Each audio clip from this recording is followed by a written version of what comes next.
Hello, everybody. Welcome to another edition of the podcast, another episode. I'm your co host, M2 Dave, and I'm here with my co hosts, Crimson, MK Tom Brady, Rio, and Zyphox. Welcome back, everybody. What's going on? Hey, what's So, up? guys, I'm going to immediately give it up to Tom Brady to talk about. Tom, do you want to talk about Would you like to talk about the Big D tweet first, or the tournament that happened a couple of days ago? Let's start with the Big D tweet because I think the tournament's going to boil down to something we've talked about 1,000 times, and I don't Good want people point. to Good. start. I don't Good want the point. podcast to start off like that. Good point. So, So if I big. if I may if I may Read the I tweet. have Read the tweet. yeah, exactly. I have the actual tweet here. I linked it into our Discord discussion. It says, so this is Big D. We all know who he is. He says, and I quote: "There's been lots of talk recently about how MK11 needs a patch and needs more characters. I just want to remind everyone that video game developers owe us literally nothing. Is it hard to just be grateful what we already have? If not, just find something else to play. Smiley face. This was posted yesterday as of this recording. Yesterday, 10:25 a.m. It's it has received 372 likes and a bunch of attention on Twitter, obviously, and many people were debating what he said. And from what I understand, he also got flamed. He got insulted for making this point. Obviously, some people agreed with him. Let's, Tom. I want you to go first. What do you think about this tweet, and do you agree with his opinion? First of all, let me just say that this is not just a Big D thing. This has been said many times by even people who are streamers, and they talk about we need to love what we have, just be grateful for what we have. We don't, hey, we could have nothing at all, kind of that thing.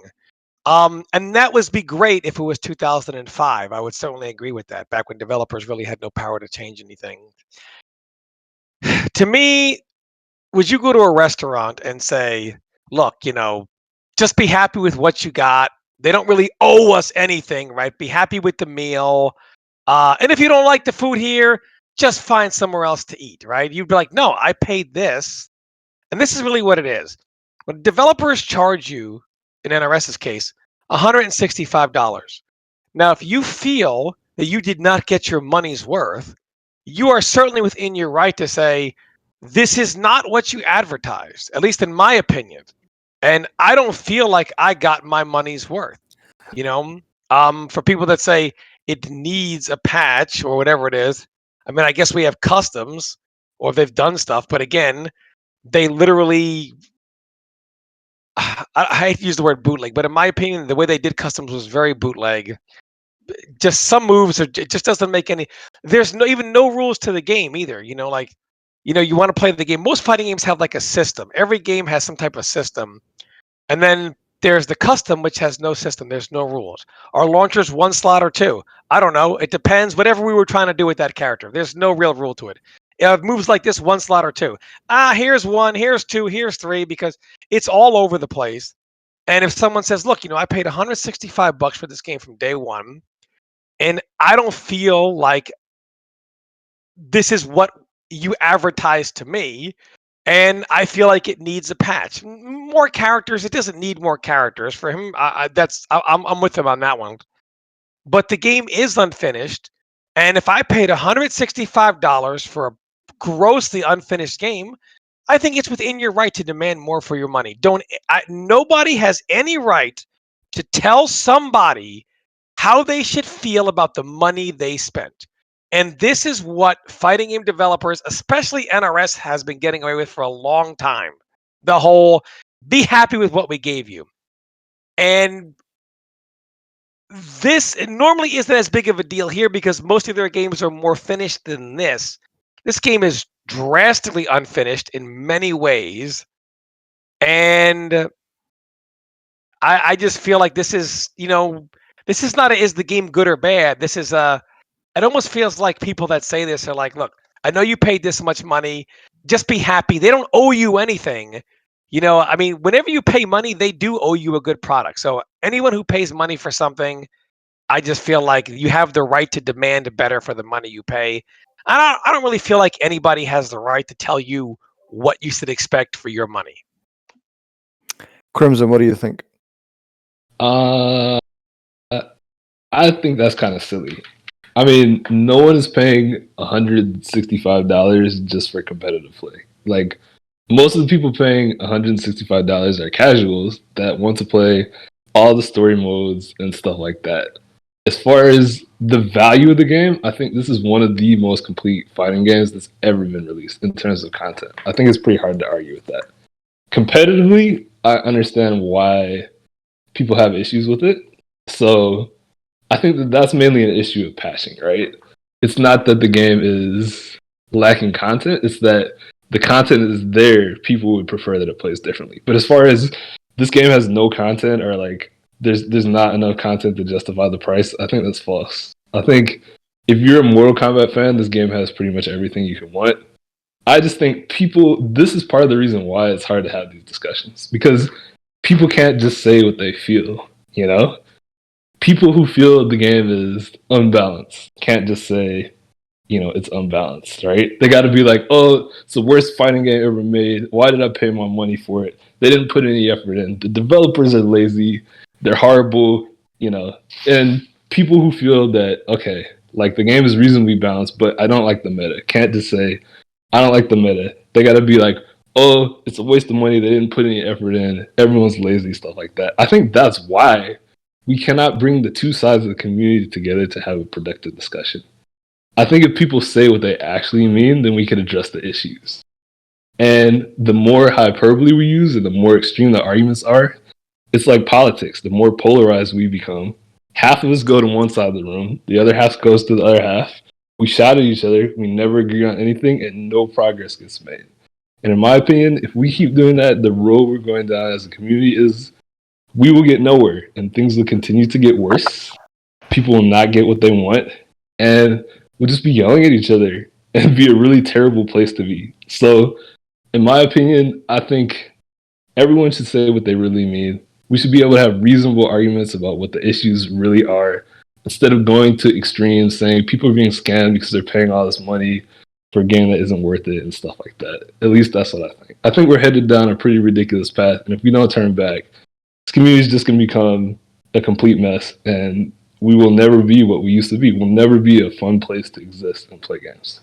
Can I ask you a question? Because I know someone's going to say this in the comments. It seems like you're coming from the point of, since it's okay for the casuals, the people that are in the minority, the competitive players, just be happy with what you have. Because in reality, the casuals who really matter are happy with it. So if you're not happy as a competitive player, you should be pushed to the side because the other stuff for the casuals is more important. It seems like No, that's kind of no, where you're not at coming all. from. Not at all. I'm saying say what you Okay. mean. I'll give you an example. Okay. Okay. I bought Overwatch, right? Sure. I paid whatever it was, $60 or whatever, right? Got a ton of content. However, there have been 2 or 3 metas in Overwatch that were really, really like depressing. There have been metas where one particular thing was super strong and it made the gameplay not fun. But that was the meta. What's that? The Brigida meta, bro. Yeah, I mean, Brigitte meta, there are a few metas, right? Like goats and stuff like that, they're annoying. But the point is, I didn't get scammed for my $60 because the meta wasn't what I wanted, right? Like, they delivered enough content to be worth $60. But as a competitor, right? Like, you're judging the competition as well. But it's gotten to the point where people can't say, listen, there are a ton of features in this game. We have the best netcode. At least at the time that it was released, it was probably the best netcode in fighting games. And a lot of other things that are great, but I don't like the meta. I think they should change the meta. I think we need another patch in order to make it worth my while. Instead, we can't just say that. We have to go to these ridiculous extremes. And I feel like, yeah, like, how do you have an argument with someone who starts there? It's like politicians, it's like if you're a Democrat and your starting point is Republicans aren't human, they should all leave and go move to another country. Like, how do you have a discussion on foreign policy or budgets or anything when you start there? You know what I mean? So I just think people should say what they mean instead of going to these stupid extremes. But how do you? I understand your analogy and I agree with it. But how do you feel? Because I feel like you're not really answering the question. I think the point And I understand the point of people are trashing NRS because of the, like the meta and being extreme, but he literally says developers owe us nothing. I mean, you have to address that statement. Do you Yeah, agree or disagree with that? for sure. So I think that's not completely true. I understand what he's getting at, which is people feeling entitled and stuff like that. But at the end of the day, listen, if you release a game, you release DLC, you have ongoing content coming out, and you want people to keep supporting your game, you want them to stream it, you want them to, basically make it visible on the internet by playing it, then, you have to take care of the community. I think pretty much every modern game that comes out does some form of that, right? Including Overwatch, including, League of Legends, pretty much every competitive game, there's some kind of ongoing support. So I don't really think it's fair to say that it's cool to just take a game and just leave it for what it is. I can understand that Big D is upset about people being entitled, but I think the truth is actually somewhere in the middle. That yes, people shouldn't be toxic, but at the same time, I think it's reasonable in 2021 to expect some kind of ongoing support. Before Rio and Zyphox go, I just want to say, look, if somebody says, I love Madden, because let's say Madden made a game where the fighting game aspect meta was like, what are they doing? But hey, look, there's general manager mode where I don't even really have to play the game. I can just draft a team and watch the computer play for me. If someone says, look, man, I got towers, I got the crypt, I got story mode, sure, you could say, I mean, the fighting game part is just a small part of the game. But in reality, it's all that matters. Story, that doesn't matter. Crypt doesn't matter. Story mode doesn't matter. I'm sorry, you guys that play for that, your opinion matters much less than the people who play for the actual fighting game. Because you're going to play that game, and 2 weeks later, you're going to trade it in, and the rest of us are stuck for the next 2 years with the game. So, of course, you're happy because you're playing for 2 weeks and you move on. The rest of us are stuck for 2 more years hearing suck it up and like it, which is basically what's being said. And that's just how I feel. But like I said, it's two different opinions. Tomato, tomato. Well, we can, you know, um develop or continue your point in a moment here because I Yeah, think you're I get making a those good getting, point. yeah. But let me give Rio a chance to respond. It's kind of a tricky question to answer because I've played games where some games do need patches and some where they don't. So it's really all player preference and opinion based, if you feel a game needs a patch or doesn't need anything. But I will say, out of all my time playing video games, I've never, ever played a video game that I did not like on day one, and then mysteriously 20 patches later, I like the game all of a sudden, I love it. That has never happened to me. Speaking through my experience. So I don't know, maybe that's happened to you point. guys, where you guys didn't like a game, and then, I don't know, years later, all of a sudden you like Fortnite patch 48? Because that's never happened to me. That's actually To happened me, to me first before, but I digress. Yeah, to me, That's a good first point. impressions are very important. First impressions are very important. If I'm not into a game or like it like that, then I'll pretty much never come back or look into it. Maybe occasionally I'll check it out. Like, for example, I'm not like a Tekken 7 player at all. When Negan came out, I did play the game for a couple months, but after that, like, I'm gone forever. So it's a tricky question. It depends on who you're talking to. But for me, it's never happened where I didn't like a game and then patches later or years later through changes, it got me to really like a game. Good points. Zyphox, what do you think? All right. I just want to go back to the tweet and actually decipher what he's actually trying to say here. Just because some people may be confused at home. There's been a lot of talk recently about how MK11 needs a patch and needs more character. He puts it in quotation marks and in capital letters, almost to say that he was trying to say it out loud if he was talking. This is the key point of his message, is the needs. He's highlighting it for a reason. It signifies entitlement. And when we go back and look, we're like, hey, nothing is needed here. This is not a necessity. You guys should probably start saying I would like for MK11 to have this, but to say needs is when it kind of gets out of hand. And that's exactly what Big D is trying to say. I just want to remind everyone that video game developers owe us literally nothing. He literally says it right in the next line. Right there in plain English. So then when he says, is it hard to just be grateful for what you already have? What he's saying is, guys, there's nothing necessity wise, content wise, like we were just going over, that this game is lacking, right? If you're unhappy with the meta, you probably got to look within yourself to realize why is it that you don't like it. And then he says, right, the next line of that, if not, just find something else to play. Plain English. But of course, people are going to be like, whoa, super defensive on Twitter, attacking Big D for honestly no reason. Okay, if we understand his message correctly, it is to imply that people are trying to necessify some type of like change. Besides maybe Sheeva teleport, nothing is necessity wise in terms of competitive balance, in my opinion.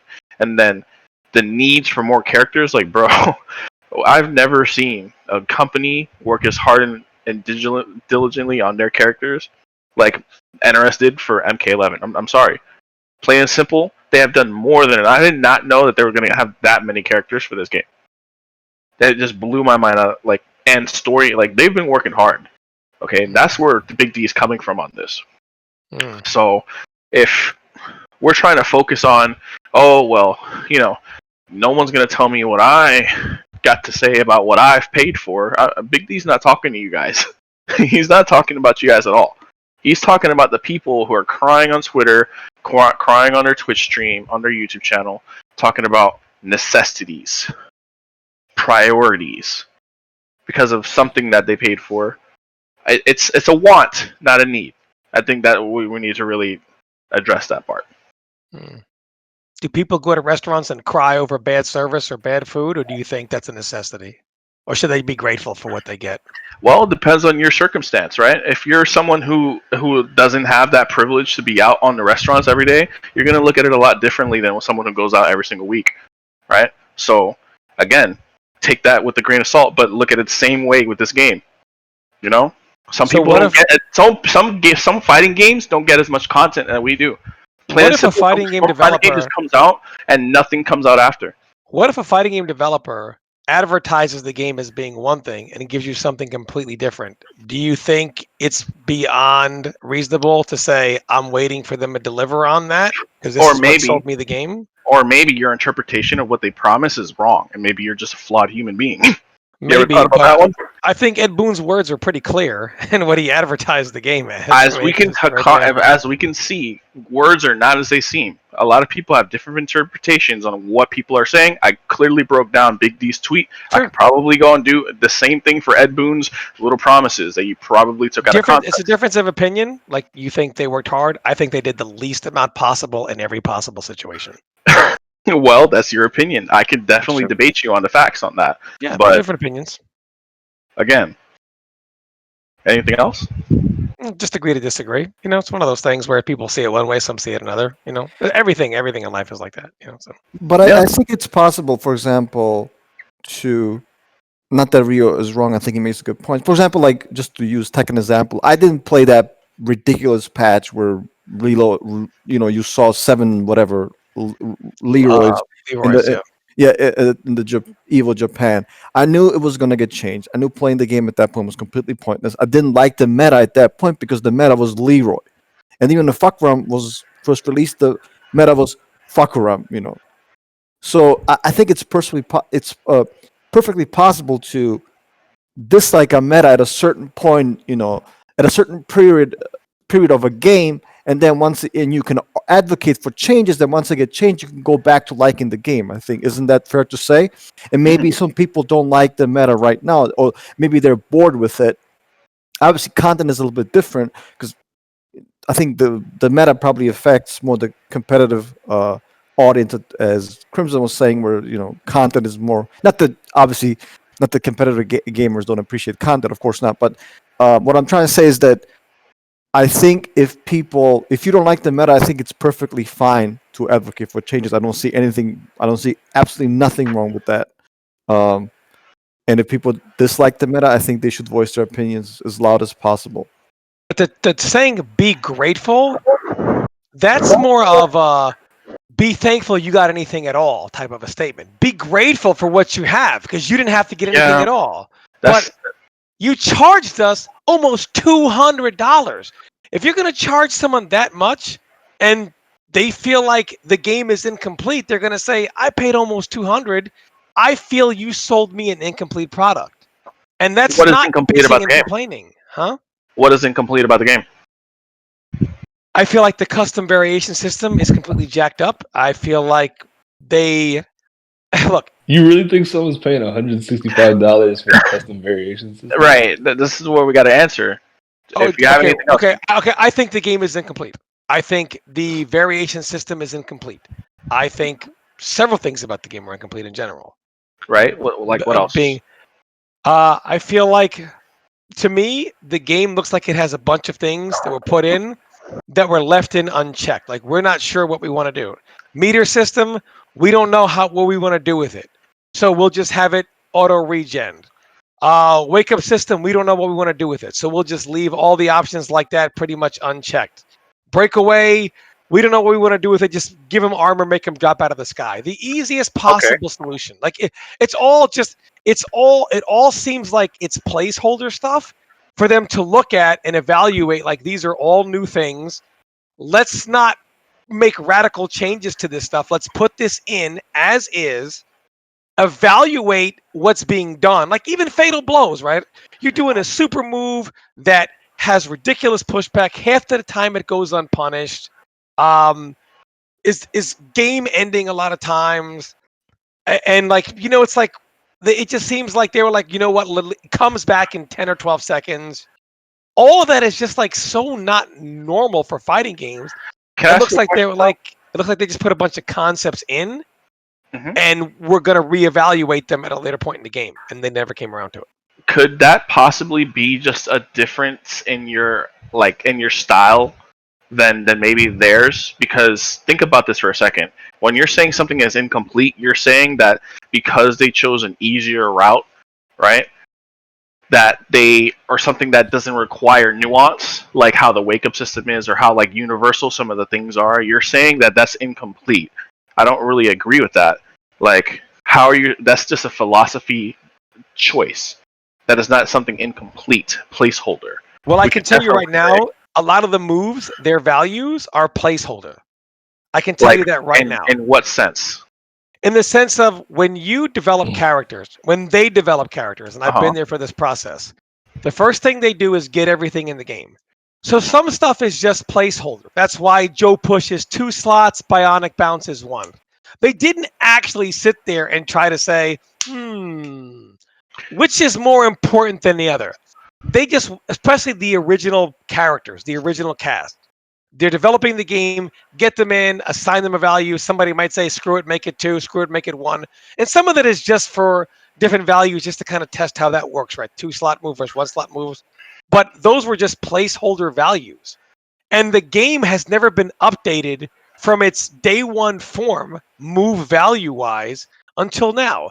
That's why you have moves like a Denny and Fade, that's 1 slot. That's why Katana can't do her downward fan and her air fan, and it can't do moves she already has, airborne or grounded. I mean, but Cetrion, I mean, it's just, but Cetrion can. It's just like the way they did Katana stuff placeholder was this way. The way Cetrion's is that way. And none of them follow any rules. Placeholder. I don't see that as placeholder. I see can that you as can you tell me choice. Okay, can you tell me the move value rules for launchers?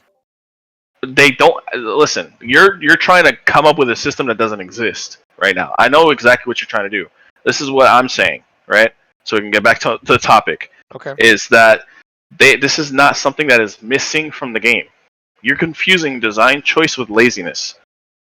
It's literally laziness. If their design choice was this, you're trying to say that somehow that this is a placeholder value. We know that nothing in this game is placeholder because of everything that everything is a cycle, a system, right? Everything is a system. Everything that needs to be uploaded to the game for the game to work needs to be congruent and work with everything else in the game. They don't just put something at a value and then leave it there like they forgot it. Right, especially a big Terminate is banned and it's 1 slot. They thought Terminate was a 1 slot move. That is a random placeholder value. They had that is just they think that Terminate works, but that's not what placeholder means. Placeholder means that they literally just they assumed a random. That's what that means. That they randomly chose this assignment for this particular They did. move, They just said, okay, one and slot. then There's just no left it. rhyme or reason for it to be one slot. It's just Your that was conclusions don't make sense. Your conclusions to how that move got there doesn't make sense, because why would they even go and balance any moves afterwards if they were all placeholders and they random? didn't balance them. They just banned them. They They didn't balance did. any moves. They literally changed. Uh, right when we had changes on the what 2 patches ago, they changed one of the moves. Anyways, what I'm trying to say is that these were deliberate choices by their by their development team, not some kind of like, ooh, they were just lazy. You understand what I'm trying to say? Well, look, maybe there's a middle ground. Like, I understand what you're both saying. I think there's some truth on both sides. Here's the thing. I think hopefully we can all agree that the least effort path to go for MK11 would have been to take MKX, slap a new coat of paint on it, don't change the meta at all, upgrade the graphics, and put new characters in it and call it A legacy game. Yeah. call it MK11. That's right? what people would say they want, but that's not. Funny enough, but that's what people are requesting right now for the next MK game. They want MKX remake. But I I want think- to, Krim, you're right on this. I just want to say this because I think, just before you go, But- two things Okay. can be true.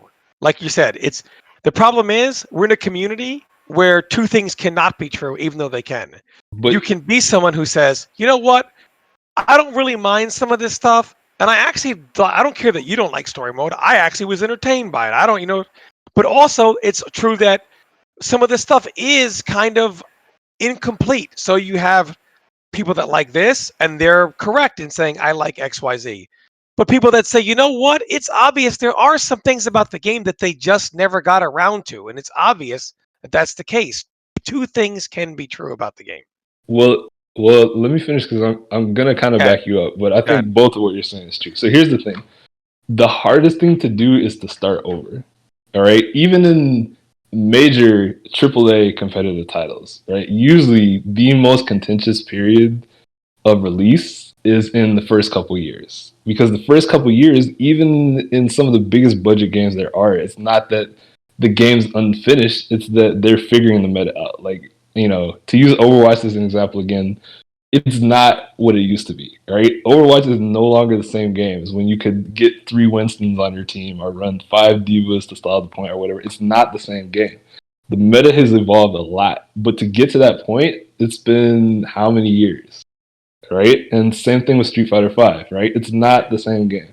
I think someone even tweeted that the other day. They're like, this game barely resembles the game that came out however many 5 years ago or whatever, right? But it takes time to get to that point. So I think you're both right. Like, first of all, it's not a low effort move to completely redo a game, but it is a risky move. And the reason it's a risky move is because when you're debuting a system that's new, there's so much about it that's unknown, which means that likely at the start, it's not going to be an amazing experience competitively, right? There's going to be some stuff that works really well that's new.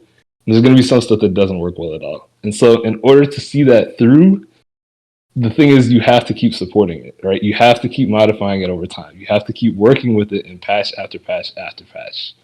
Otherwise, if you start fresh and you're left with what you had at the start, almost no competitive game that is popular today would be in what's considered a great state. Like, almost none. Not Street Fighter, not Overwatch, probably not League of Legends. Probably none of these games, if left as they were in the first year, would be considered great games today. And so I think hopefully we can acknowledge that without saying it was low effort and like they scammed people out of the money, but also at the same time saying to get a game to a place where it's really solid and the meta is great, it takes often years of ongoing support, listening, tuning, tweaking, testing, and patches. No, I think you make good points. And one thing that I would also like to add, if I may, maybe I'm being unfair when I say that, but let me know what you guys think. A lot of these commentators, we have to point it out, they have financial incentives. You will not hear them. Not that I expect them to trash the game on stream. That's ridiculous. I'm talking on their private Twitter accounts or YouTube comments, that kind of stuff. They will never question the game almost at any point ever. Like, it's very it's very rare for them to criticize the game. I'm just even referring to subtly, not to mention like I'm not even talking about harsh criticism, just even subtle criticism. I've never seen uh, commentators like Ultra David. I don't want to talk about Mr. Aquaman. I don't know, but I know Ultra David for sure. Like he barely ever criticizes the game. I don't know about again. I'm not on Twitter very often, so if I'm wrong, please correct me. But a lot of these commentators, the point is they barely criticize the game. Again, not publicly, like in terms of going on stream and saying the game needs a patch or something like that. Just like when they privately tweet. Is that fair to say? Well, let me ask you a question. Are people more likely to be hired if they're someone who is not super critical of things in public? Yeah. Or are people, you understand the argument I'm trying to say right now, right? Is that Yes. sometimes people are more hireable simply because they're just not combative about things and like argumentative. Like Yeah. then you got people who actually speak their minds and they're just less likely to get the job. Well, here's what it seems. Nothing ever gets changed because they hire yes men who come in there and they say, yeah, it's fine. Yeah, nothing wrong. No problems. Really? Are you sure? Because people are saying, nope, needs nothing. We're lucky you gave us anything. Yeah, you know what? Zyphox. You are lucky we gave you something. Yeah, that's why we have what it is. Yes men are never good. If you surround yourself by yes men, your product will not turn out the way it probably could have turned out. Zyphox, I'm not denying, of course they want to hire people that are less combative, but at the same, counter argument, if all they're going to do is not say anything bad about the game, why should we take the opinion seriously? I'm the school of thought recently that positivity is just something that I want to do from now on. In my personal opinion, even if I don't like something, I'd rather just not have to be the person to be out trying to be out there negative, all talking about unless the game is just egregious. At that point, everybody's on the same page here. I think we all are. So at that point, I'd rather just be positive. And why is constructively criticizing a game not positive? Unless you say there's nothing wrong, we don't need anything, it's not positive. That's the problem. It's almost rarely constructive. Like it's getting out of hand on Twitter. People are literally crying their freaking eyes out. That's the problem. Well, the problem is they blame the game for everything. Exactly, and that's not everything. They lose, the game's fault. This happens, the game's fault. This happens, you can't play footsies here. If this happens, it was random. It's hard to differentiate whose complaints are valid. If you ask that person, that person's complaint is valid. You understand? So that's why it's such a hard thing. Just not. But some people equate them losing to the game is bad. So no matter what they do to the game, if they lose tomorrow, the game is bad. Mm-hmm. Right? I mean, there's two different things. So, sure. The problem is, I feel like the people who talk, and I do feel like Zyphox, that some people who just bash the game, they'll take a legitimate criticism and they'll beat it into the ground as the reason why the game is shit, right? Well, you know why I lost? The fatal blow. Whatever, right? I mean, people do that. They take something legitimate, they blow it out of proportion, and everything is that reason. And they do that a lot. But if NRS can't tell the difference between someone who understands the game and probably has a good idea, like, hey, let's talk to this guy. He understands the game. He plays the game. He labs the game, as opposed to someone who's just going to come on, lose in Kombat League, and go on Twitter and talk about how this game has no fundamentals. These people are getting carried by XYZ.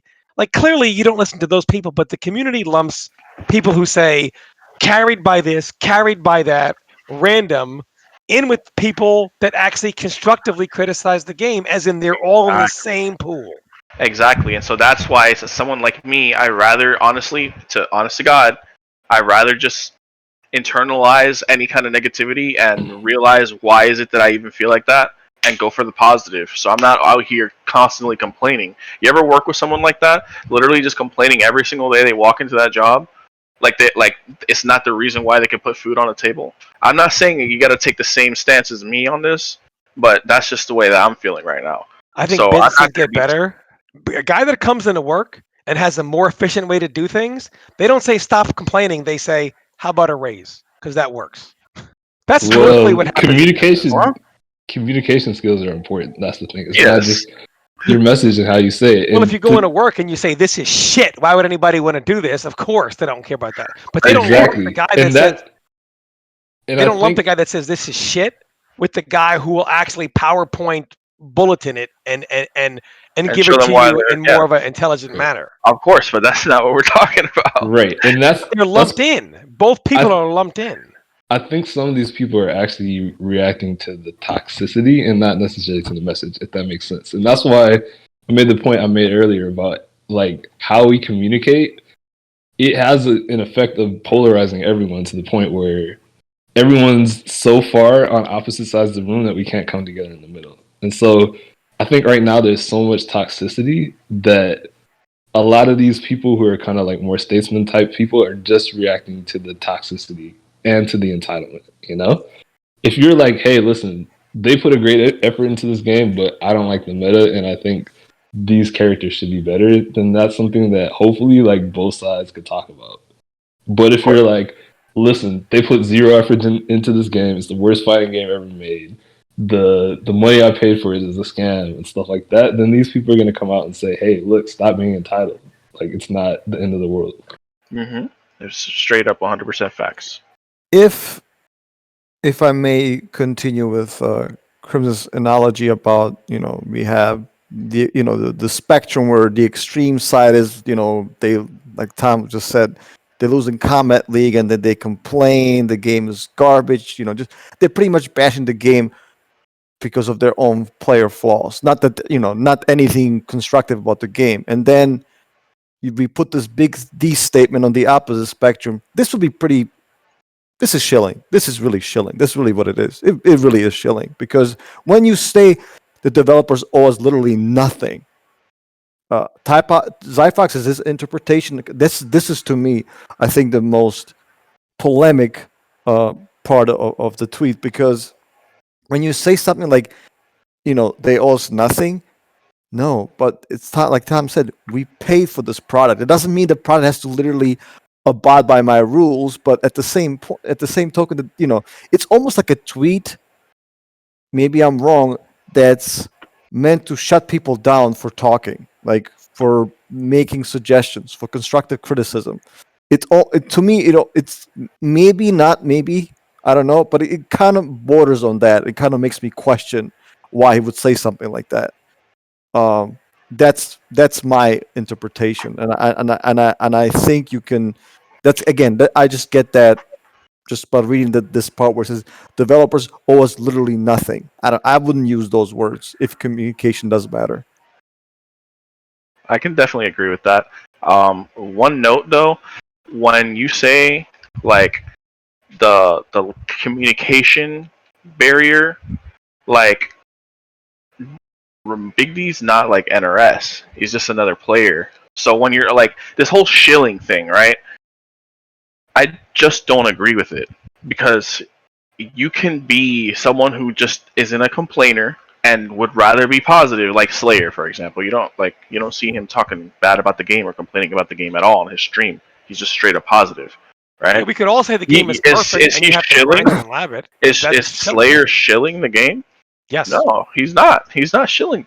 Well, And it's let me. okay. If you're gonna oh, shill, look, if you're gonna shill, if you make money off the game and it's your bottom line, sure, shill the game. Well, I mean, let, that's let me fine. let me correct something because I think it's important. I'm not looking to smear Big D's name or character, No, it's not a assassinate him. smear. Yeah. Yeah, I No, of want course to. not. No, exactly. He's not working for NRS, guys. I want to be clear on that. He's not Not with an the NRS employee. Yeah, he's No. not an NRS employee. He's just somebody who is contracted to, for example, do a commentating job. For example, like with the tournament in Ukraine that happened like a month ago, right? So he's not.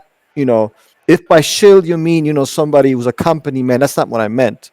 I meant somebody who obviously has a financial incentive maybe with the game being a certain Same as way. Slayer. He's I not know. a company man either. He doesn't Yeah. work for NRS. Yeah, exactly. Yeah. Yeah. But you know what it is though? It just seems as though you're like almost like every time someone says something like something to along the lines of this, it's always like that haha gotcha moment from Dave because he has confirmation bias. Any single time anybody who has a financial incentive to make the game in his best light, like a Twitch streamer who makes money off of subs. But And you do the people are same actually thing. contracted. If somebody right now were to say, I feel like the game's incomplete. They're complaining. They're crying about the game. According to you, if you feel the game is incomplete, you are crying about the game. And yet you're telling Dave, if somebody says the game is fine, we need to love the Tom, game.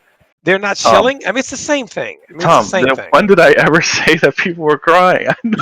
Zyphox, you have literally referred to anyone who criticizes the game as, quote, crying about the game. You have said that 10 times. Criticize Crying about the what type game. of what kind of critiquing am I talking about?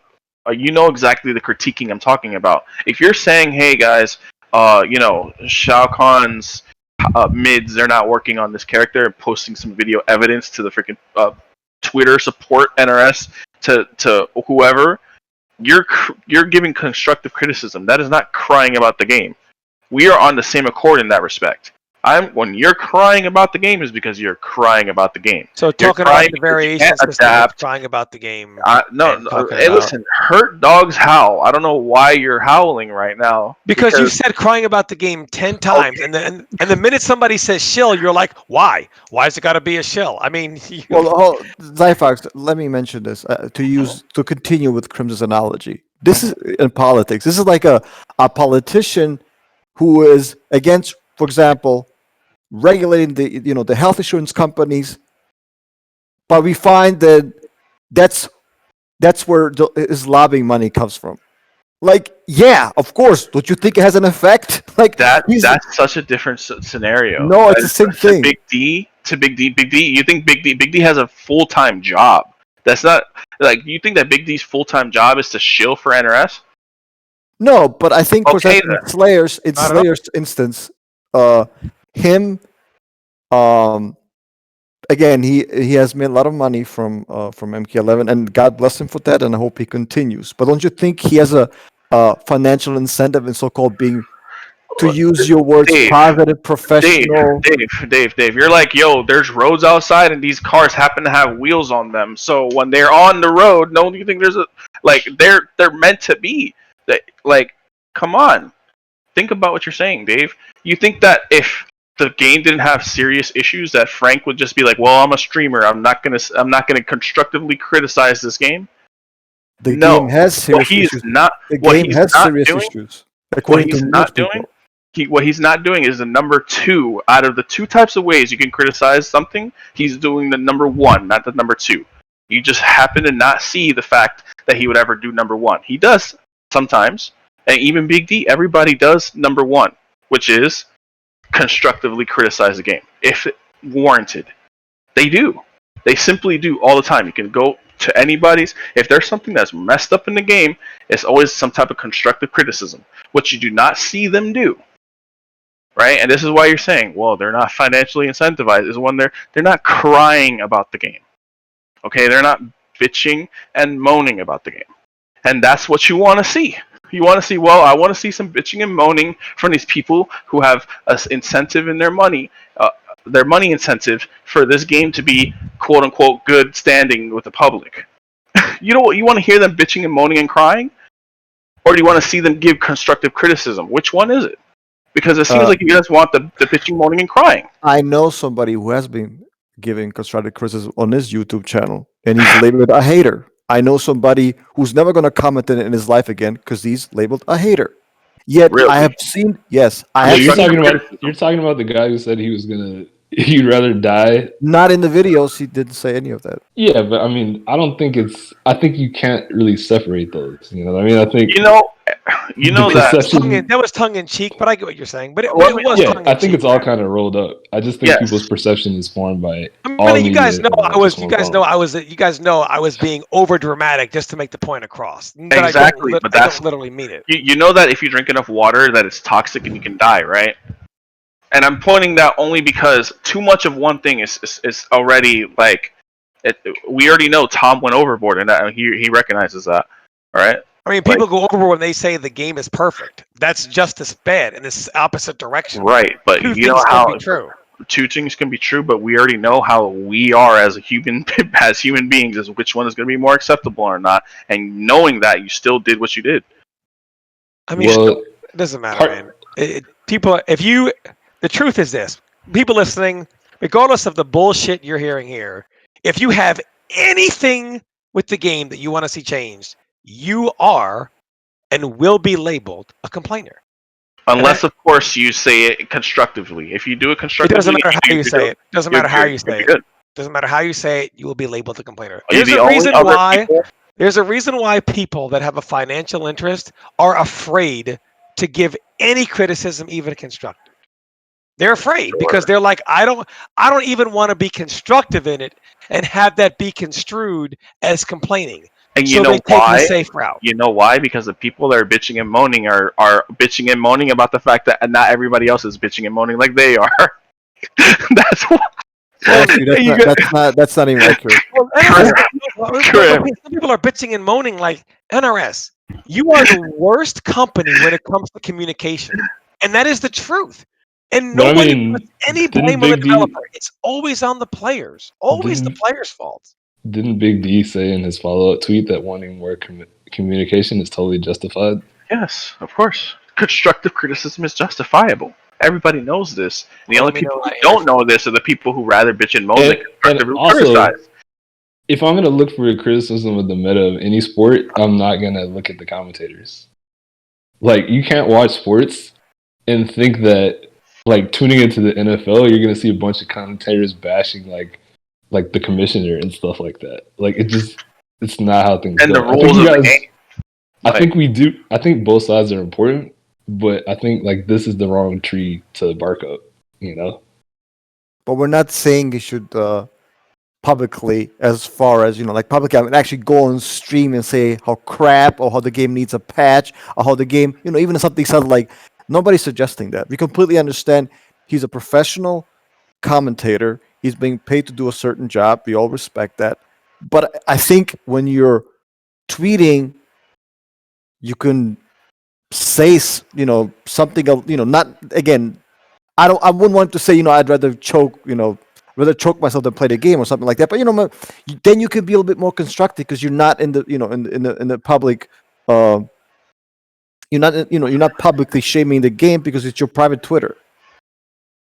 Mm. That's what I was referring to. I'm not saying he should trash the game or even I don't think even when he's commentating there should be no criticism at all. Why? It doesn't add any hype. It has nothing to do with what he's being paid to do. That's not what I was referring to. I don't think that's even what Tom was talking about. Mm. Well, here's my Go ahead. my question. Of all the people who are like dissatisfied with right now, and I think this gets to what he was getting at, right? How many of those people would be like satisfied for an extended period of time by getting 2 more characters in the game? My guess is not that many, which is not to say that they shouldn't add them, they should. But people acting like, hey, I just need 2 more characters and then I'll be fine, then I'll be happy. Like, how many people do you think that's actually true for? Well, I think the character thing is a little bit different because we know, because you look at the Melina players. I mean, they were yelling all kinds of obscenities for Boone for a long time. I'm sure Paulo as well and everybody else until they got their character. We know that, right? So these are like the people who want like specific like certain characters. They're usually the casual players, right? I mean, not that if they want to add Tremor, I'm for Tremor, but I wouldn't yell at Boone for months saying I want Tremor. Like, it's just not going to happen. But a lot of people are passionate. And by the way, it's not just the NRS community. Like, people did that to in Tekken. They did it to Harada. They wanted Julia. He got death threats. Like, went crazy. And even when she was added, they were not happy because they thought she was weak. I mean, it happens Right. everywhere, right? Those are not the people I'm referring to. You see what I'm saying?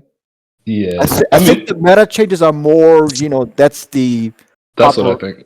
Yeah, go ahead.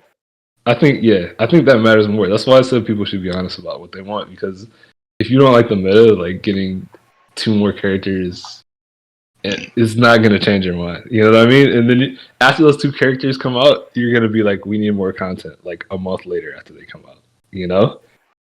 And that is why I feel like people just say what you mean. Just say you don't like the meta, and like everyone understands that it's cool. But when we go so far overboard, I just think these people, like, they're gonna try to rein in the toxicity. Because here's the thing, I think that a lot of people have valid complaints and concerns, but I think this is part of what Rio tries to get at, like every week with his, picking at things in various ways. I think we're fast approaching a point where people are not going to be satisfied with anything. So that's not to say that they should do nothing. I think they should keep working with the game and improving it. However, I think we're in real danger of getting to a point where whatever is done, having a group of people say, "This sucks. This is trash. I was scammed out of my money for playing this." You know what I mean? Like, if look at the Sheeva situation, right? Imagine if Tom gets his character that plays exactly how he wants to play, and Tom is super, super, super happy, and then 1,000 other people are like, "This is trash. I have to play against this. I can't move. The developers suck. They're lazy. Like, look at this. This is lazy gameplay. It sucks." You know what I mean? So That's why all styles should be in the game. Zoning, defense, offense, good grappling, keep away, run away, trapping. I don't see why just one or the other. I feel like MK11 NRS has made you choose one or the other, but you can't have it all, and that's the problem. and so, Tom, to follow up on that, the issue is, what is the game where people will be like, we're satisfied now. This is it. It's great. Perfect. Well, Job well people done. only want a game, and they say, "Give me the game in which I can do something that people can't stop, so I can win." Why are you guys asking a question that you know the answer to? People are saying they know the game that they want. They want MKX remastered. No, what people want is, and Zyphox, You guys not see- look at Zyphox, you know Twitter? this too. You've been a competitive player for a long time. Everyone here has. You know, people are really saying, "I want a game where someone's doing something, and just give me the move that says I never have to deal with that again." They want a game in which they have to deal with nothing, and that's just not possible in fighting games. So what people really want doesn't exist. They say, "NRS, give me a game where I don't have to deal with any of this shit." And then when you got a game with nothing, then you say there's nothing in it. And then you give them a game with something, and whatever is in it is broken because I got to chase this guy. This guy rushes me down. This guy command grabs me. This guy, it's all over the place. I just feel like as a community, we're just in a bad spot with that in general. Tom, I agree with you, right?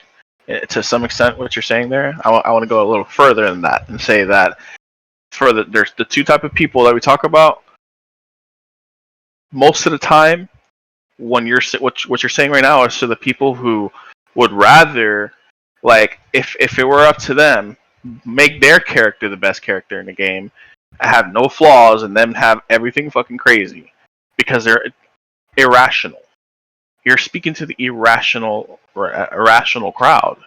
But You're that's how almost most people are. You see, we play. They hated everything. They didn't like if you zoned. They didn't like if you rushed down. They didn't like if you ran away. They didn't like if you threw too much. They didn't like. They wanted a game where I want a game where you can't throw me too much, but you can't run away, but you can't rush down too much, but you can still rush down. You can zone, but not really zone. I don't have to chase you, but you might have to chase me sometimes.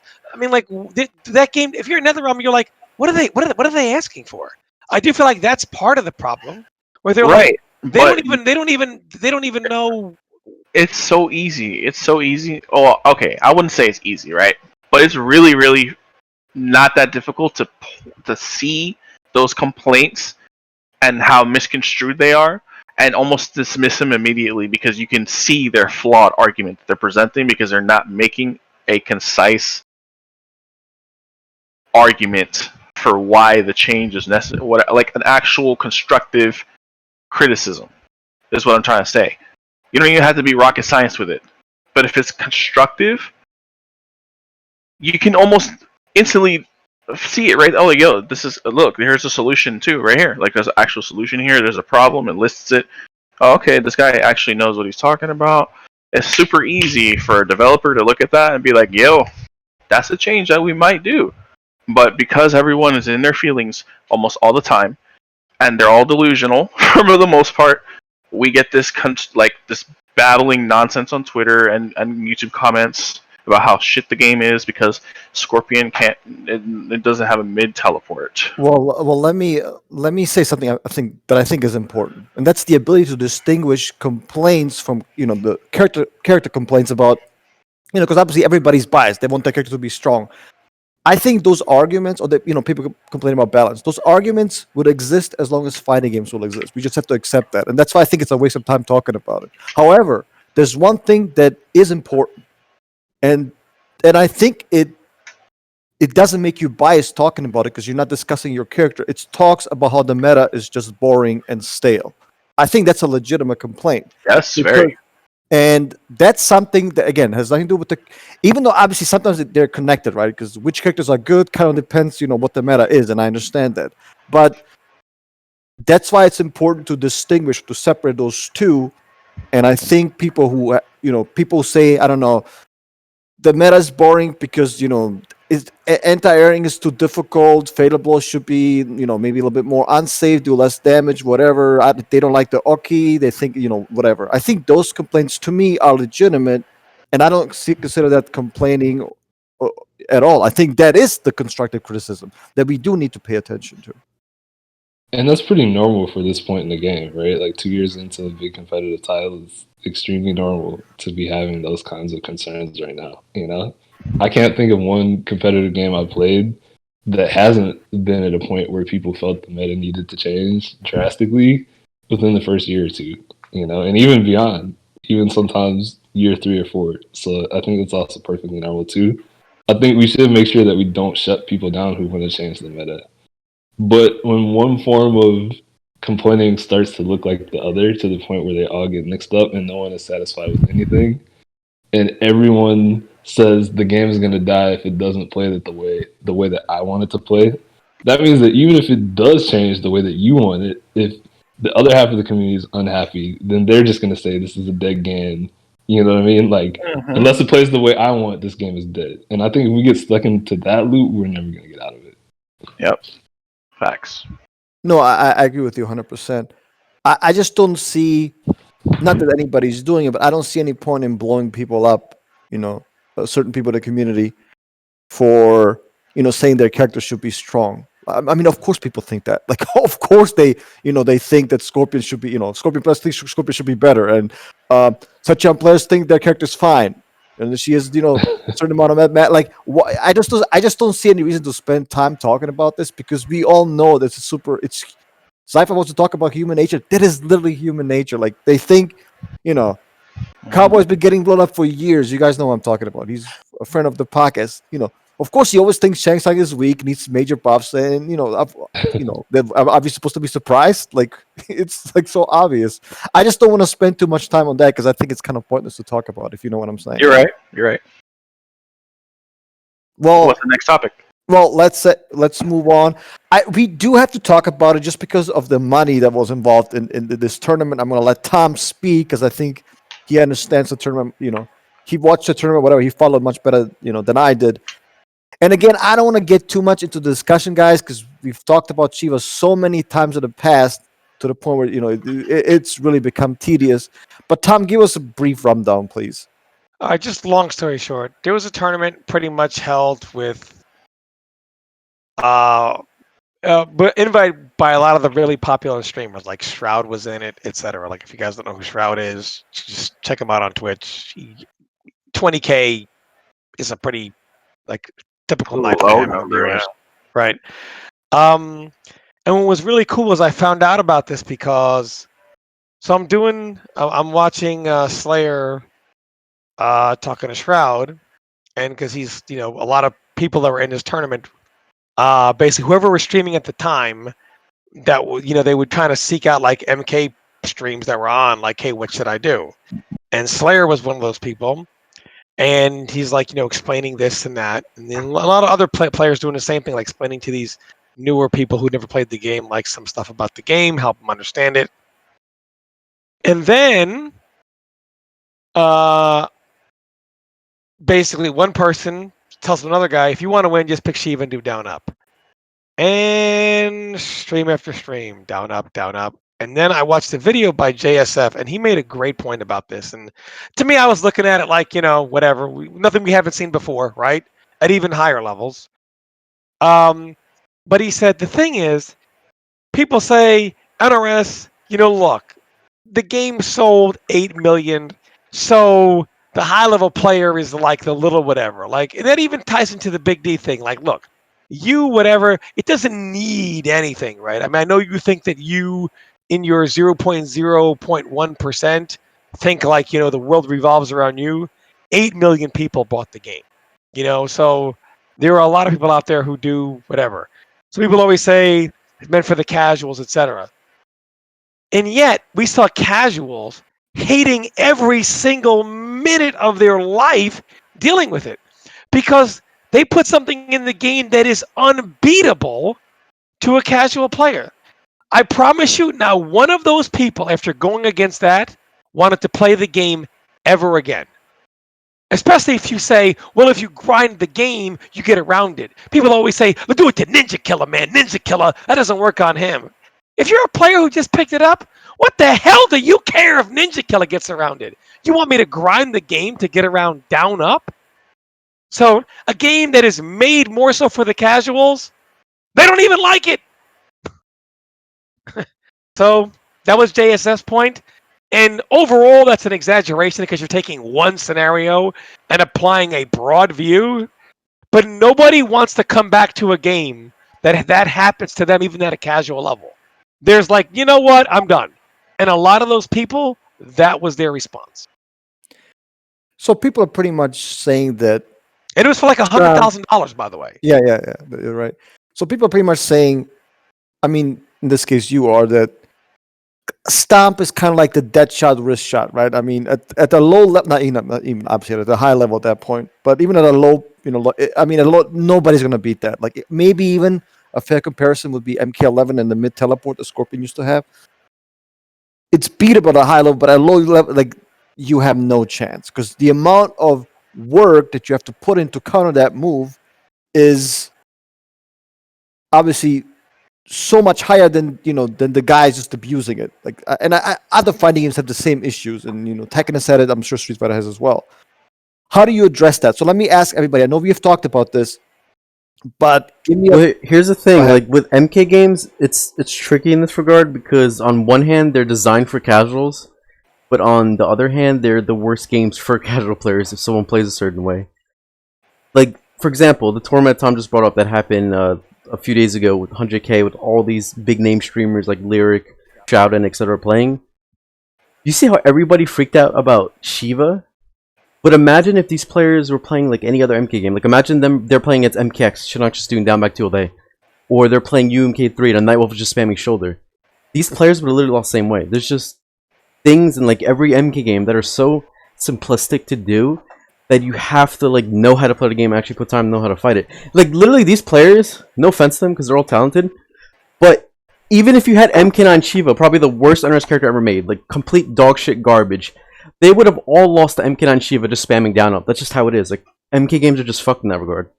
They're very easy to just apply something and then just get cheesy wins. Well, let me ask you, Rio.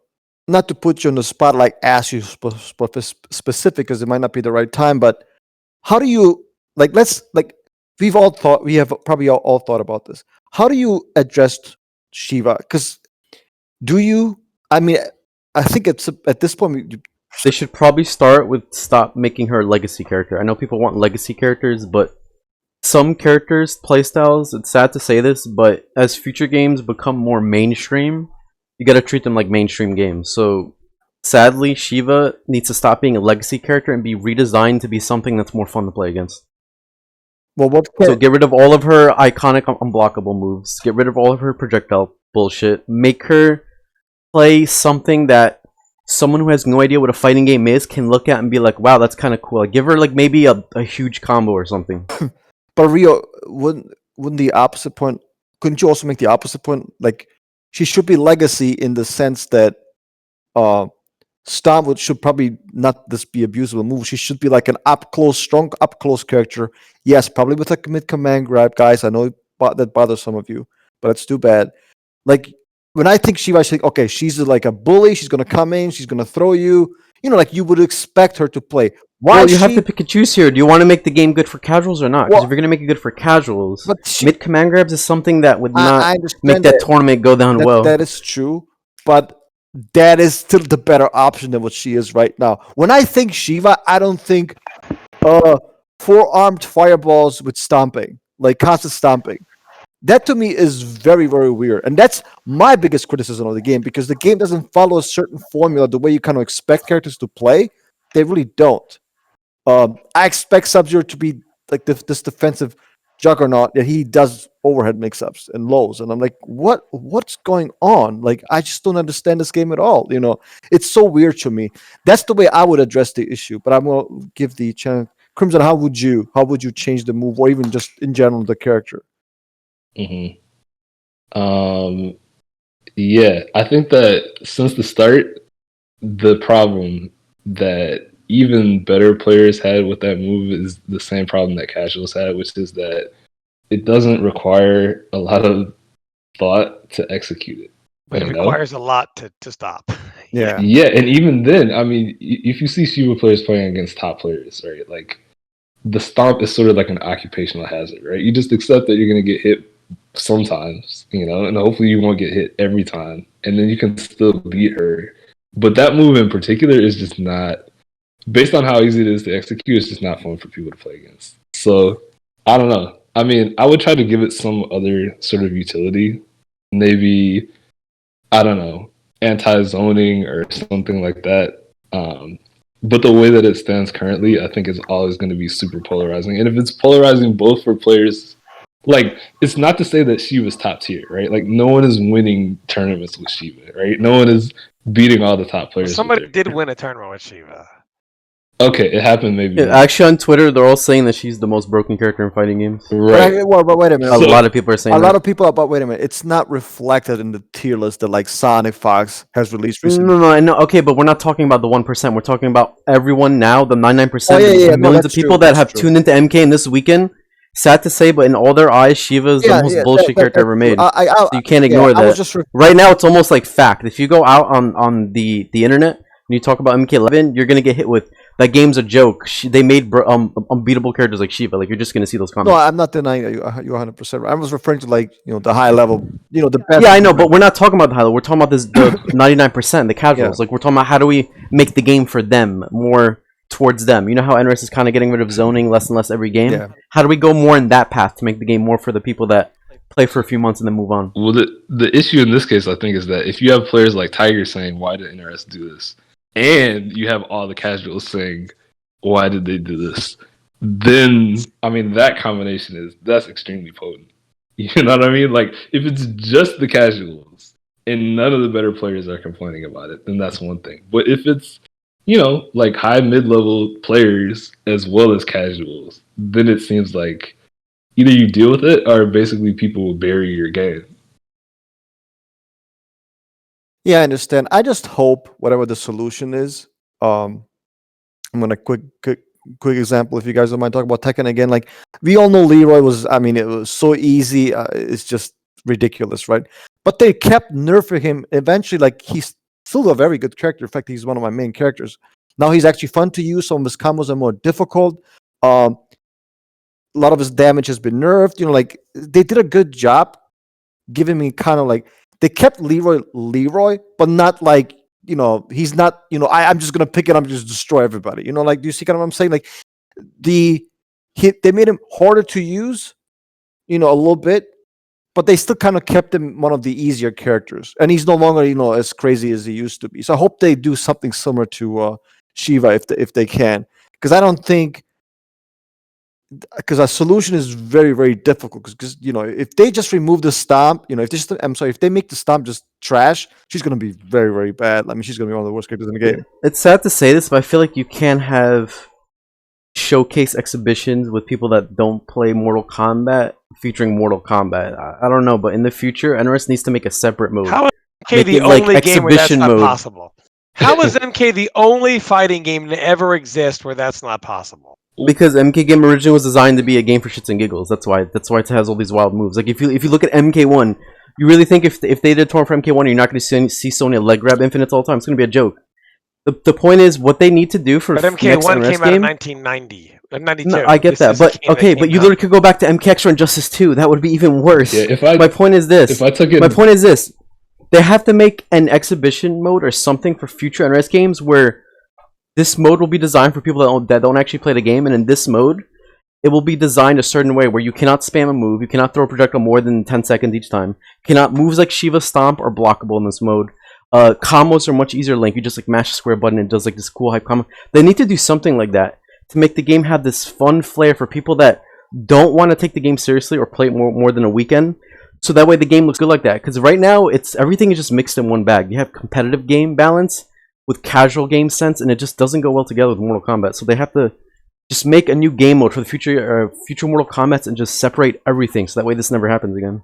I mean, I if I actually took, Oh, if sorry. I took yeah, I was just gonna say, if I took some Injustice 1 players and they had a tournament, they're like, you know, Dog, if they did Doomsday I was Injustice just 1, about the to game say, would die like if I literally took a minute player 2. Like and it would I be had over. Earthshaker, Good the point. shoulder charge, and body splash, it was like, go have fun. They would erase 99%. It would. That's my point. No matter what, at UMK3, you have someone spam Nightwolf shoulder. It's like it's gonna make people mad. They're gonna be like, "What is The this difference garbage?" is that Stomp is actually beating people at the highest level too. Exactly, and that's why Somebody in losers finals of a Pro Series tournament literally lost to 100% Sheeva Stomps, and that's not even an exaggeration.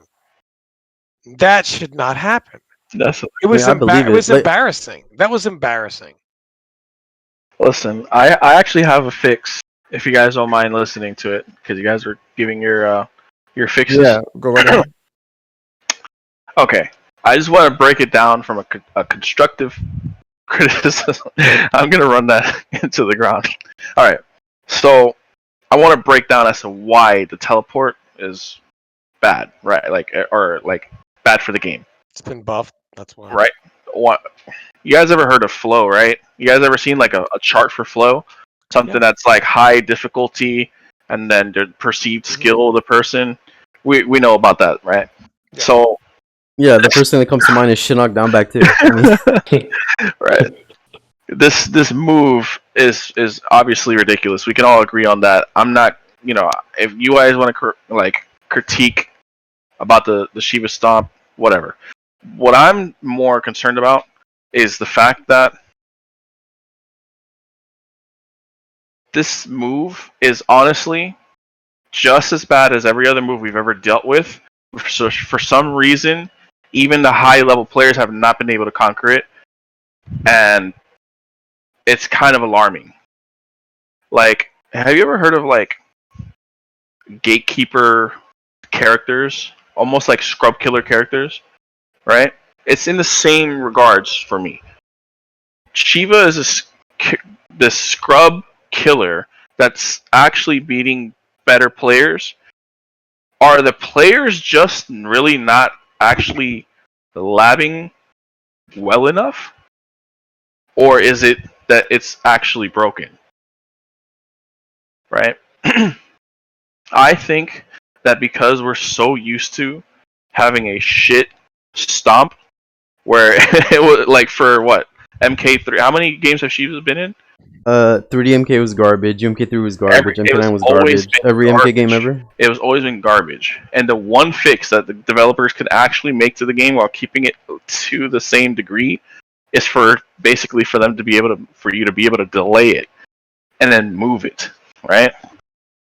They added another dimension to the move.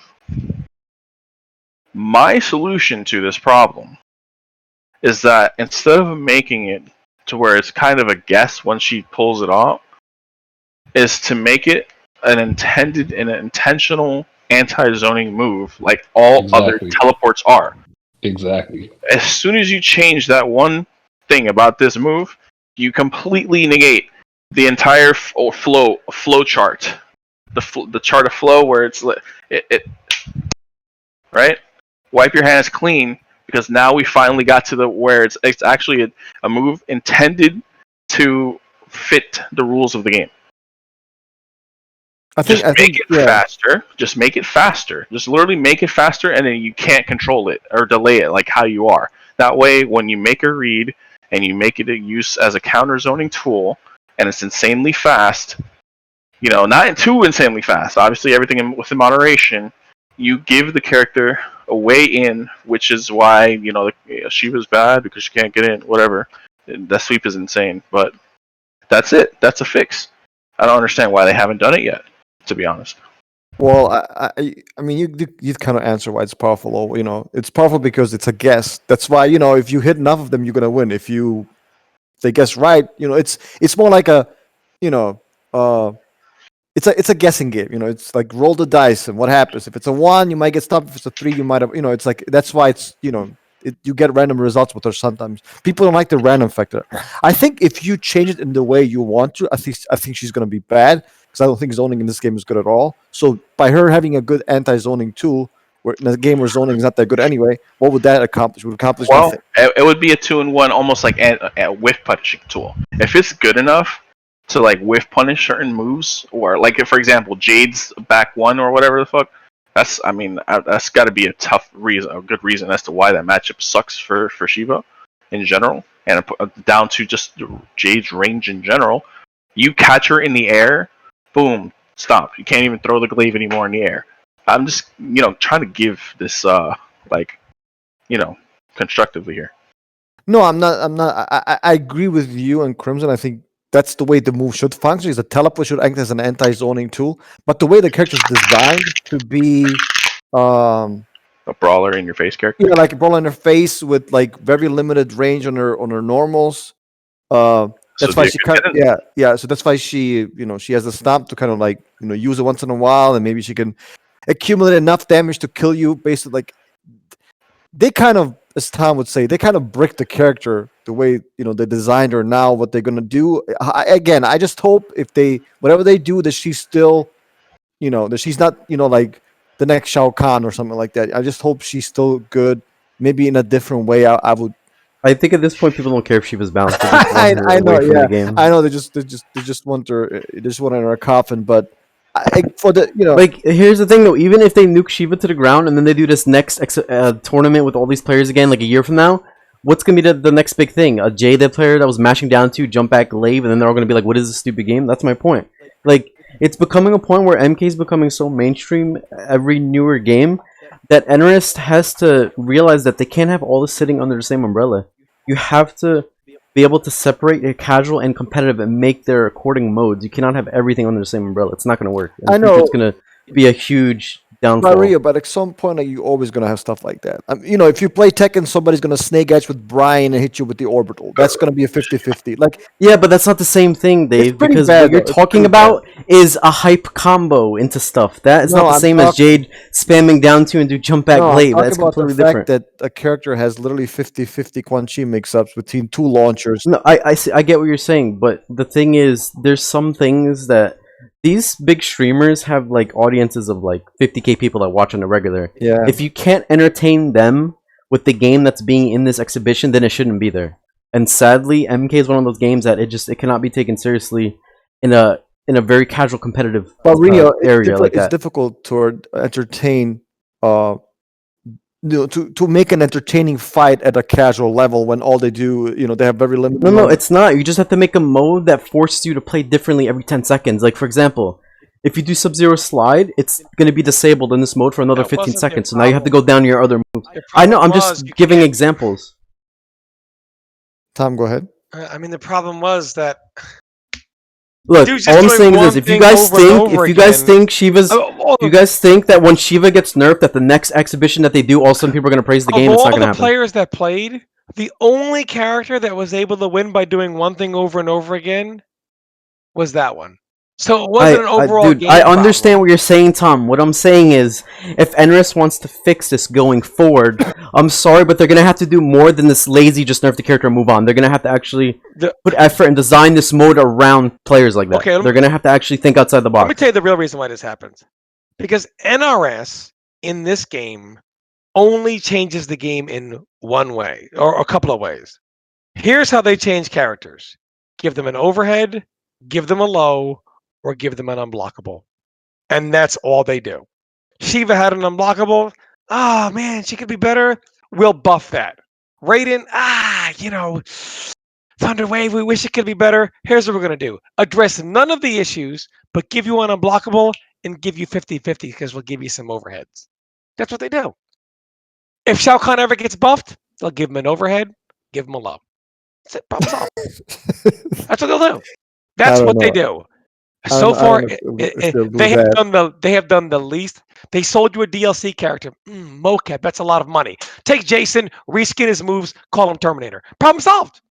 Problem solved. Sell it for $5. Discount. Fuck them. Make them play full price.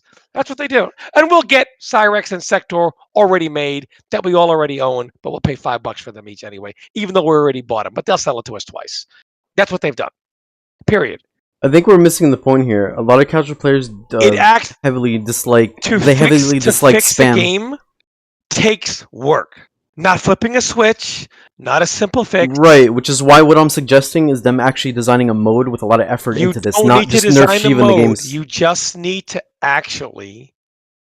Tom, I don't think you understand. If they did this in MK9, MKX, whatever game, it would have been the same shit. Someone would have done some cheesy ass crap, and it would have made the game look horrible. In MKX Shinnok, are you kidding me? Have you seen a casual player that doesn't play fighting games play against a Shinnok that's just spamming down back 2? It's a joke.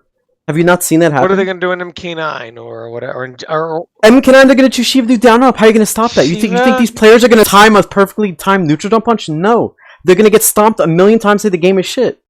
These are just few examples. I mean, like any MK game you choose, it's just full of spammable crap that you have to put effort in to stop, and that's not fun to people that want. But this move is just as abusable against someone who's never played the game as it is I think you're missing the point here. Look, I think you're missing the point here. No one's defending the stomp right now, okay? Do you understand that? Okay. What I'm saying is, if you want this to stop for the future, nerfing Sheeva in MK11 is not going to make MK12 more hype to play. Do you get this?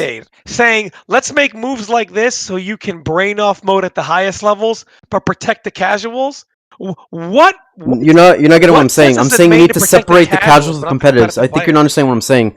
You need to separate the casuals from the competitive. Make a different mode. Stop trying to balance the game for casuals in the same mode that people play tournaments in competitively. Okay, it's not going to work. What good is it if they made this different mode to abuse spam so the casuals don't You wouldn't be able to abuse spam in this mode. Okay, but that's then the point of the mode. The pro players are going to get stomped 1,000 times. Well, then if for that mode, if the pro players are complaining that the game is too spammy at a high level, then the devs can address it in that specific mode and tone down the spamming. I'm still waiting for them to address it. It doesn't have to be the same in casual and competitive. I don't get how people don't see this. That needs to be separated. Like you cannot. It's different mindsets. They just need to do the game right from the in general, instead of making 2 separate modes. No, I think giving the game more modes, more options for different players that play the game is better. Spam Mishimas by doing electrics. I mean, like, it's just not going to happen. That's not the same thing because electrics actually requires execution. You can't pick that up and do it in 1 second. Ria, I'm sure you. I think you would. Right? There's like a difference between. No. I don't want my game to be balanced with people that don't play the game, say, over me if I'm playing the game every day. Like if someone is telling me that Noob Saba MK9 needs to get nerfed because these shadows are so stupid and brain dead, then what the hell game are we gonna be playing? Well, let me just. What game are we gonna be playing? No one's happy. Well, let me just give you an example, and hopefully you agree. Like, there's a difference between like Doomsday and Injustice 1 and MK11 Sheeva and somebody like Noob and MK9 who scrubs can probably counter by picking a teleport character. Like, there's like certain stuff that's so oppressive at a low level that these people will never adapt. It's pretty much impossible unless they, move up a level, right? And something again like MK9 Noob. Projectors are very. You can even say MK9 Melina would make people rage. Just spamming down 4, you wouldn't be able to hit her. I understand that, but again, there are some examples that are much, much worse than others. Would you acknowledge that, though? Dude, I feel like we're not on the same page here. This is ridiculous.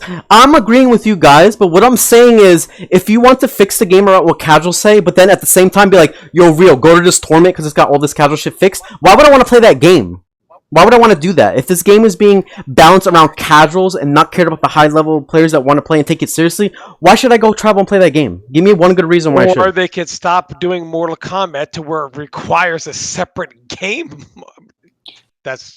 Well, I think to be fair, what Rio is saying is like this happens in general, right? Like these, like I don't get it. Other games have this shit. Like when I play Dota, I don't feel like playing ranked serious sets. There's so many different modes to choose from. Could play turbo mode, could play ability drop. There's all these modes for what I want to do. Like if I don't feel like dealing with spam and shit, why can't I play this mode with my friends on this weekend? Because I play the game once a year and not have to deal with that bullshit. Like, why does everything have to be under the same umbrella? Everybody has to abide by the same rules. No, why? If you want that, no, I think that's a perfectly acceptable. Like, why are we advocating against more game modes? Like, why do we not want more options and game modes in our games? Like, this is ridiculous. Saying it's an acceptable solution. Well, I think the reason. All right, because I feel like me saying this is you guys are going like, why are you defending Sheeva's son? So wait a minute. So we need different game modes. So. Well, if you want a game that has zoning, there's Tom, the game, look, zoning game mode. If you want a Look, game mode where you can't I hate to say spam, this. there's I no hate to say spam this, game mode. but if you want your days where you're gonna put up an ice clone and walk back all day, guess what? The people that don't want to play against that shit are gonna play a different mode. You can do that competitively with your serious tournament players, but all the For other one, hundreds of I've never thousands of people played- don't want to deal I've with never that. played that game in So, my what life. my question to you is, if we have different game modes like that, you would be able to have what you want and not have to worry about that. Damn, bro, they really don't like this ice clone shit. Like, you get what I'm Well, saying? for It'd be more one, freedom. I'm playing with two people in this chat who never had to worry about me walking back with an ice clone in my life, so I've almost never been able to do that. Just for those people who listening think that's actually a thing. But no, I don't, what is it? So, this guy's gonna zone me. I don't want to deal with zoning. I'm gonna play this mode where you can't zone. What this Yeah, guy's well, doing mid command grabs? Tom, again, you pick and choose. The reason why MK11 isn't the way it is, and the reason why zoning So is you want less fighting powerful in games this to be game like is because ARPGs and Dota? I want fighting No, games. No. No, I want fighting games to give players more modes so they can play it how they want. Hey guys, you don't like Okay. being grabbed by Zangief? Play in this mode, and Zangief can't grab you anymore. No. Why not? Yeah, no, if that's what you want. No. That's All right. Well, if you want your mode where since people cannot stand Zangief's grab, and now we have to have the next MK game with no mid command grabs because it's all under the same umbrella, then go ahead, have that. Rio, I think again, it's an acceptable solution. The problem is, I think it would prevent people from leveling up immensely because nobody Dave, would ever want to deal with that. that's exactly it. Now you understand. Holy crap, we're on the same page now. Some people do not give a crap about leveling up or getting better at a game to deal with this you want to annoying split the strategy. That's community the up in whole 10 point. different directions? It's not going to split the community up. It's actually going to have, instead of people leaving to stop playing the game, they'll probably continue playing it under what they like under the mode. It's actually different. Well, let's give Crimson a chance to respond. Let's see what he thinks about Wow. this.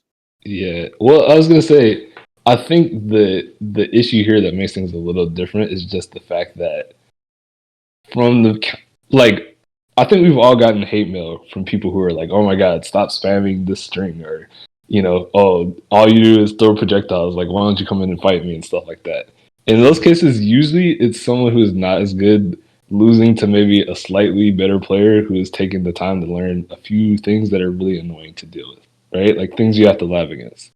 I think the issue in this case is that even with Doomsday, I could say if I give someone brand new Injustice Doomsday, they will probably win. But if you try to Earthshaker and maybe you misjudge the distance and someone jumps in on you, you can still get bodied. Or if you do the shoulder and you get hit by some zoning or something like that, maybe there's some kind of counterplay even for a day one player. And I think the reason that Sheeva is so oppressive to people is because from their point of view, there is no counterplay, right? From the point of view of a casual, nothing that they do gets them away from the stomp. And I think even at a semi-professional level, it's annoying to people because they feel like it's a guessing game. So I just feel like this particular move is lose-lose all the way around. But I do not think that we should dumb games down to the point where there's nothing annoying, because at that point it's too late. It's already heading in that direction because everything's getting put under the same umbrella. So sadly, in future games, there's going to be less things like zoning, less things like different playstyles, less stuff like that, because it has to be built around the entire audience under one umbrella. That's just how it is. Well, you might be right. I guess Like when you have people suggesting cool ideas that can make the game evolve in other areas, and they get shot down because we need to make sure everybody plays the same exact game in the same exact way, then don't complain when MK12 has no mid-command grabs, no this, no walking back, etc. Because that's literally the path we're going towards. I feel like we're talking about different things, though. Like a week one player... Crimson, okay. The thing is, people right now think the issue is Sheeva. It's way more than that. Honestly, 80% of the cast is the issue. But Shang spamming, corpse drops, and eruption... Jackie leaping, Aaron Black doing slides and whatever, all of that, there's a lot of people out there that don't like playing against any of that because they think it's stupid, no skill, and it's not fun. Maria, hold on. This is a major point. Again, I'm not disagreeing with your solution. I think it's a possible solution. The problem that the thing that you don't want to admit is that there's a difference between Shiva's freaking stomp and Shang Tsung's corpse. Yeah, that's not. Those two are not the even. If you're talking about, yeah, if you're talking about losing the command grabs, right? No one's gonna get command grab by a day one player repeatedly, right? They're not even going to be able to execute the motion. These people can't even do fireballs consistently. You know what I mean? I think people are confusing me defending... I'm not defending Sheeva for the 20th time. What I'm saying is, you need to think in the long term here. Right now, everybody's thinking of the quick, short-term solution. Nobody cares about the game long term, what's going to be in the future 10 years from now when there's huge exhibitions every month with huge streamers and huge audience. No one's thinking about that right now. They're all thinking about the short term. They don't care about everything else. No, I understand your point, but I hope you understand our point. There's a difference. Yes, I understand the point. Nerf Sheeva to the ground. I get it. I completely get it, dude. That's not what we're saying. We're saying that for casual players, there's a difference between dealing with Sheeva stomp. I get. You think I don't understand that? I get it, dude. It's the same shit in MK9 with Sheeva. I get it. I know people don't like it. And it's not fun. So what are we arguing about? Because you said literally 80% of the cast is a problem at a casual level. No, it's not, Dave. I'm telling you, once they nerf Sheeva and do this again a year from now, it's going to be the same shit with a different character. Maybe it's not going to be down up like Sheeva, but I'm telling you, a lot of people are not going to like what they're going to see winning that tournament. That cheesy As Crimson told you, a lot of these strategies, even at a low level play, have an answer. If Shang Tsung is scopes dropping, he's probably going to get teleported by a casual Scorpion player, or by another teleport character. These strategies. I'm not arguing viability of the moves and how broken they are. I'm not saying Sheeva's the best. Bayon cannot be unbeatable. I'm not saying Well, I'm not. Again, we're talking about casual level. As just Crimson told you, she is freaking unbeatable at that low level. Yes, she is. Because when did I not say she wasn't? Because you said 80% of the cast cause these issues. Though they don't. It's just Sheeva. All right, dude. I cannot wait until we get MK11 where Sheeva's nerfed, and then this happens in the future. I'm going to die laughing when that happens. Well, again, don't say I didn't warn anybody. By the way. So what you're saying is that the mindset of these players is not right. Is that what you're trying to say? What I'm saying is that some people's Zyphox, when I play Overwatch or Dota, whatever, do you think I'm trying to competitively play the game seriously? Do you think I give a shit about wanting to be the best at the game or wanting to take it seriously? No. So my point is, you need to be able to think like these players do and apply that to them. They don't want to know that you can flawless block shutdowns, rock into whatever, or all this stuff. They don't care about that. They just want to play the game for fun and not have anything ruin their fun. But when you have Sonya throwing rings nonstop, when you have Kung Lao jumping at you nonstop, when you have etc., it's not fun. So the point is, even though we solved one issue, which is the biggest issue right now, Sheeva, what about the future of the game and all the other problems that are going to come? Are we going to ignore that because it's not as dumb as Sheeva? No, I agree with you actually. That's a very smart idea. So how is doing another game mode where it makes the game more fun for these players, because there's actually a big audience aside from the 0.1% that play the game competitively? How is that a bad idea to do? I think sports should do that too. You don't like people throwing the football all the time? Just play a special football league where all you can do is run. I don't think you don't like That's a very bad example. Sure. That's a very bad example. Sure. That's a very bad example because people could play football in their own time in the fields that they go to for fun. You don't baby people. That's the problem. You know that's called? You tell people it's the problem. They're drills. You think it's okay that Zangief should have mid command grabs? Yes. You think it's okay that you should zone me? Yes. No. None of this, dude. We would literally, so many people that could become great players would not even try. They would just if they want to become great players, they would know the mode to play. I mean, come on, we're acting like we're acting like they don't know how to find their way the light out of the tunnel. Are we serious? We would start holding. Tom, I think you underestimate how smart. I think you underestimate how smart people are today. Yeah, they're very talented and very smart. And be like, no one needs to hold. Yeah, no one needs to have their hands here, so I'm not going to become the next Sonic Fox. So are you telling me that you think, say, Street Fighter, they should make a Street Fighter game where if you want to add, where throws are disabled? No, what I'm saying is this, Tom, we have different opinions. Did they not have that Omega mode? Remember the Omega Yes, they did. They did for people that wanted to do that. Yes, they had mode that. Yes, they had that mode for people that wanted to play that way. All wild, bro. Look, we have different opinions. You want the game to go down a certain path? Go ahead, do that. Fight for that. But I'm sorry, but I don't have your same opinion. I think NRS should do something different. Yeah, I agree. Matter of fact, I want a game where if you don't like sweeps are disabled. If you don't, so make a mode for that. If you don't like jumping, jumping is disabled. Sure, go ahead, do that. If more people play that, go ahead. People will then complain about why is there a mode with no grab? Tom, if you have your opinions and your visions for games, go ahead and do that. I'm not trying to convince you of anything. I'm just saying what would be better. It wouldn't just be another. It wouldn't, Tom. Rio, it wouldn't be another mode. It would be literally like another game. 30, 50 different modes. Like, okay, I don't want jumping. Okay, here's a mode for you. I don't want to speak.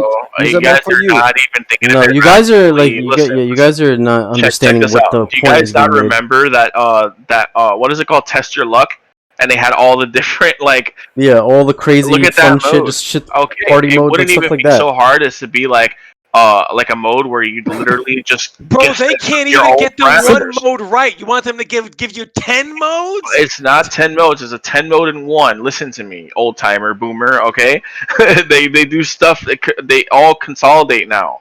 You can literally make one mode where you can just literally change the values of anything that you want. It's just a crazy. You can fun customize. You know, Zyphox. You know how when you play Smash, you can choose all your settings and put what you want. Exactly. Like, do you want this? You Yeah, want that? Like, why can't? Now it literally you takes think- one Here's what extra. Do you think NRS developers are not capable of creating a mode like that? I don't understand how this is like the hardest thing all ever. The modes should be labeled bitch mode for people who don't want to play No, the it doesn't fucking have to be game. that. You don't Get have to outta call that. You here. can just call it a different mode. No.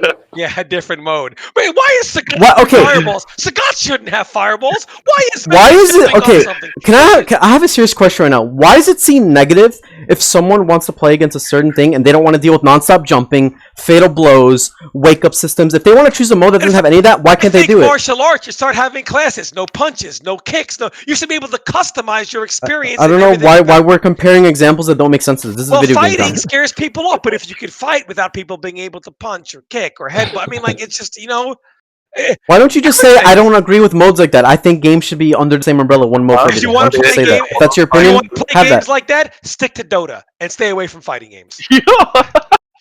Yo, Tom, come on, man. You're being outrageous. You're actually kind of. That's how I feel. Because like, if you want to play like that, play ARPGs. Bro, I play swear, next Dota, patch, if they do play something and I something hear if I hear any complaining like why they do this and listen, I swear, man, if that happens, For next patch. real, they're not gonna add those mode or that mode rather right now. I mean, the game is what it is. Dave, what I'm saying is the future. I feel like I need to repeat myself every time I make an argument. What I said earlier, if anybody listened, because all everybody cares about right now is talking about Sheeva. What I said is for the future of Mortal Kombat, the future of Mortal Kombat games, MK12, MK13, they need to think outside the box. I'm sorry, and when you said Sheeva, I thought you were talking about this fucking game. Am I? we are talking about this Okay, game. then I'm shut using up, this talk game about- for what they. Stop talking about these modes that are never gonna happen until in this game right now. That we're talking Yo, about. and then they wonder why whenever they ask me a question, what do you want to see changed? And then they don't want me to speak. Okay, you heard it. Shut up. All right, sure.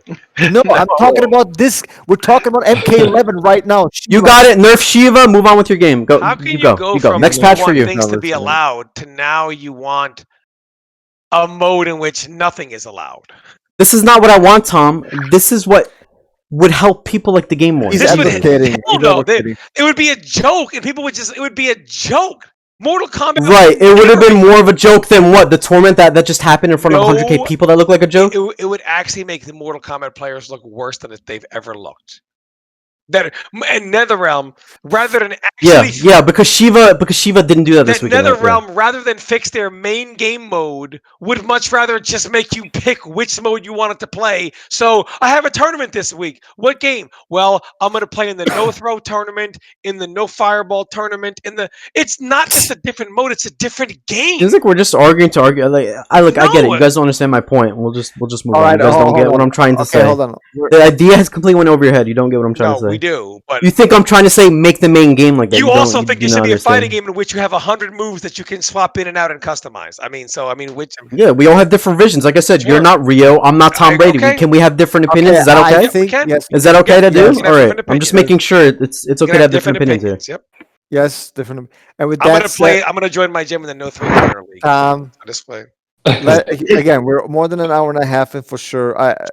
I would like to know what the community has to say. Please let us know what you think about the Big D comments. Let us know what you think about Sheeva, even though I think we already know how you feel.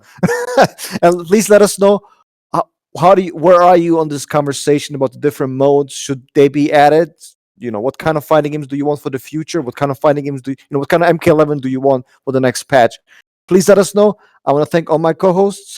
And we will see you on the next episode of the podcast. Thank you guys so much for listening.